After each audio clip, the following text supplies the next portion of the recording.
दुर्गोत्सव महासमिति के तत्वाधान में शंखनाद व घंटे घड़ियालों के मधुर स्वरों के बीच मां पहुज प्राचीन नाम पुष्पवती नदी की भव्य महाआरती हुई। इस दौरान जय श्री राम के जयकारे लगाए गए और लोगों ने दीपोत्सव मनाया। सांस्कृतिक कार्यक्रम का आनंद लिया। गंगा संरक्षण अभियान एवं अयोध्या धाम में श्री राम जन्मभूमि पर बने भव्य मंदिर में श्री राम लला की प्राण प्रतिष्ठा समारोह के उपलक्ष्य में हुए भव्य कार्यक्रम में काशी के विद्वान व झांसी के समस्त धर्मगुरु शामिल हुए। नंदनपुरा स्थित मां पहुज नदी के घाट पर शाम 4:30 बजे से श्री राम की महिमा के मधुर भजन कलाकारों ने गाए और श्री गणेश वंदना की। कलाकारों ने भगवान शिव के अर्धनारीश्वर रूप में तथा सतयुग, श्वेता युग, द्वापर युग, कलयुग पर आधारित आकर्षक नृत्य किया। इस दौरान घाट पर दीप प्रज्वलित किए गए। सांस्कृतिक कार्यक्रम के पश्चात भक्ति भाव से पहुज नदी की महाआरती की गई।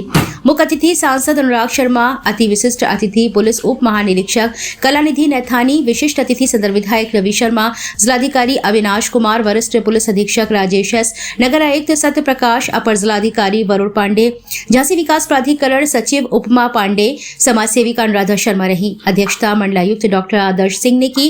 कार्यक्रम संयोजक पीयूष रावत ने कहा कि कलयुग में श्री राम नाम की महिमा अपरंपार है। उन्होंने कहा, जल हमें जीवन देता है, इसलिए जल की प्रमुख स्रोत नदियों को पवित्र मानकर उनकी पूजा अर्चना की परंपरा सदियों से चली आ रही है।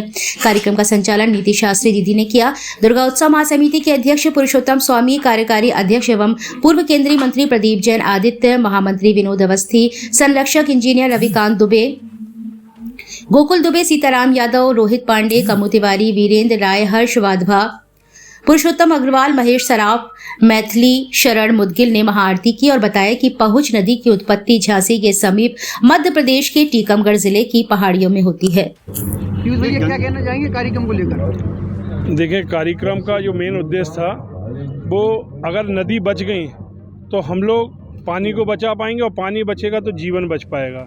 इस उद्देश्य के साथ में हमने पहली आरती जो है वो प्रारंभ करी थी बेतवा जी में, बेत्रवती गंगा जी में, ओरछा में। राम राजा सरकार को साक्षी मानकर पहली आरती की और उसके बाद में निरंतर वहाँ पे प्रत्येक दिन आरती का शुभारंभ हो गया। यही उद्देश्य के साथ में यहाँ जब हम अपने बच्चों को लेने आते थे तो हम देखते थे कि लोगों में इतना पॉल्यूशन था कि वो लोग जाके इतना कचरा डालते थे कि उनको ये मालूम है कि कचरा डालने से ही पुण्य की प्राप्ति हो, ऐसा लगता था। तो हमने उस उद्देश्य के साथ में लोगों को और अधिकारियों को ये बताने के लिए ये आरती महाप्रारंभ करी कि इस नदी के चारों तरफ में जो घाट बना दिए जाएं, जिससे कि झांसी के अंदर एक ऐसा रिवर पॉइंट बन जाए जिससे कि जैसे हम लोग बड़ी सिटियों में जाते तो काफ़ी रिवर पॉइंट्स होते हैं, वैसे एक झांसी के लिए एक ऐसा रिवर पॉइंट बन जाए जो युगांतर तक सभी अधिकारी, सभी लोगों के लिए एक अच्छा मैसेज जाए। इस उद्देश्य के साथ आरती करी थी। दूसरा उद्देश्य है इसका कि यहाँ पर लोग कचरा ना डालें।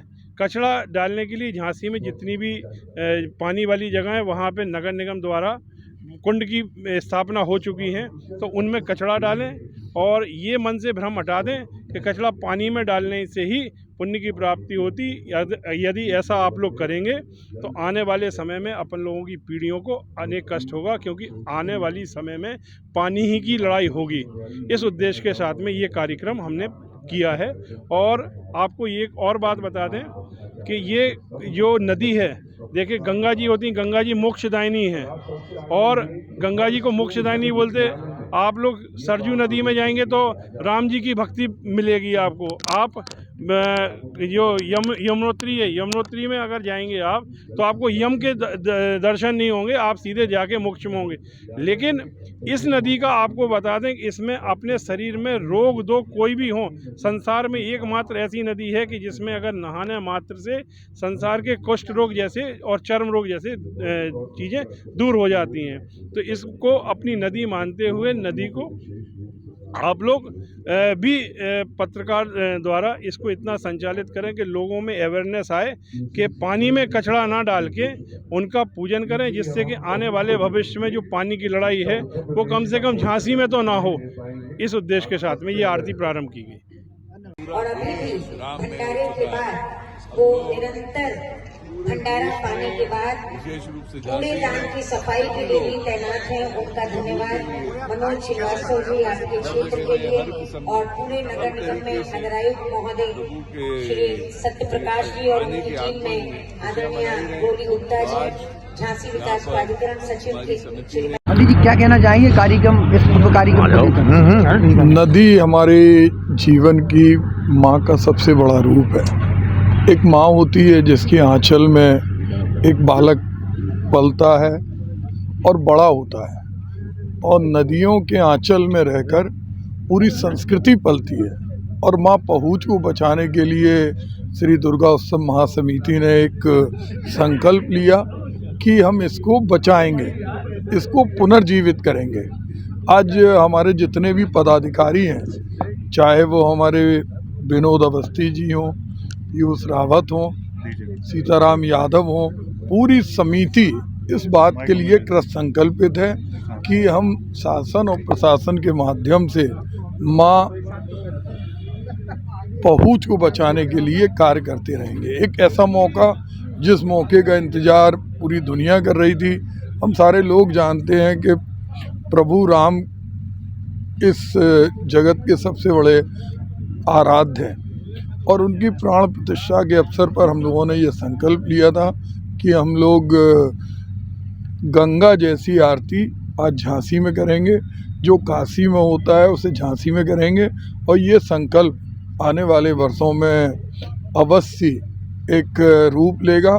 हमारा लोगों से यही आह्वान है कि जिस तरह हम अपनी माँ की पूजा उपासना करते हैं, माँ के चरणों में हमेशा सर रखते हैं, उसी तरह हमें नदी को भी माँ का रूप समझना चाहिए और नदी में कोई भी गंदगी और कूड़ा नहीं फेंके।